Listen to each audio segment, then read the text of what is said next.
Rwanda, ils sont présidents.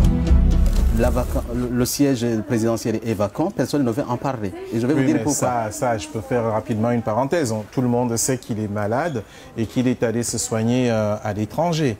Donc ça, ce n'est un secret de polichinelle. C'est pas sûr. Je ne sais pas comment vous l'avez su, mais le gouvernement rwandais, ou ce qui reste du gouvernement rwandais, veut faire croire à tout le monde qu'il n'y a aucun problème. Moi, je vais vous raconter pourquoi je vous dis actuellement que le président Kagame n'est plus. N'est plus. N'est plus. Vous affirmez? J'affirme et je réaffirme qu'il n'est plus.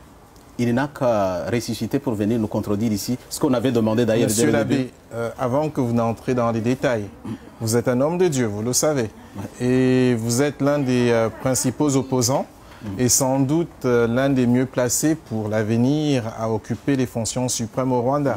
Donc en avançant ces propos, vous jouez totalement votre crédibilité. Je sais, vous êtes au fait. Je suis conscient de ça. Et y compris peut-être des poursuites de la part des autorités rwandaises. Je suis tout à fait prêt.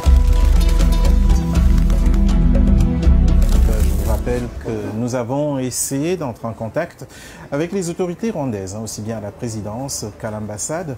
Il nous a été tout simplement répondu que la personne que nous recevions sur le plateau avait le droit de dire ce qu'elle veut et ça n'engageait qu'elle. Donc je signale toujours que les autorités sont les bienvenues sur Vox Africa. Nous n'avons pas de parti, un camp comme dans l'autre. Nous, c'est tout simplement les faits. C'est d'ailleurs dommage, on aurait aimé avoir un contradicteur.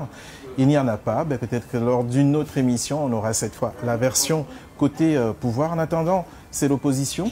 On avait pensé que c'était un cancer fulgurant dont il souffrait, mais en fait, c'était pas ça. C'était... ils ont dit nervous breakdown.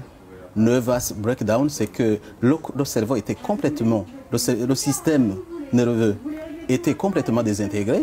Il ne pouvait que le placer en soins palliatifs. Donc il y souffrait beaucoup. Donc les autorités sanitaires ont constaté, les médecins ont constaté qu'ils ne pouvaient rien faire pour lui, pour le sauver. C'était perdu. Alors ils ont décidé de le placer en soins palliatifs là-bas. Et puis en attendant la décision de sa famille pour le débrancher. Parce qu'ils avaient établi, et ça c'est l'information, qu'ils ne peuvent pas revenir à la vie. En fait, ils ne peuvent pas le sauver. Donc vous êtes catégorique. Le président du Rwanda actuellement est en état de mort cérébrale. C'est ça. Et puis, ce qui m'intéresse beaucoup, c'est pas ça, parce que je peux y arriver aussi, quelqu'un d'autre peut y arriver, c'est un accident de la vie. Mais le problème, c'est des conséquences politiques de cela. C'est un président de la République en exercice. Cela se passe, le gouvernement ne dit rien. Voilà ce qui est bizarre.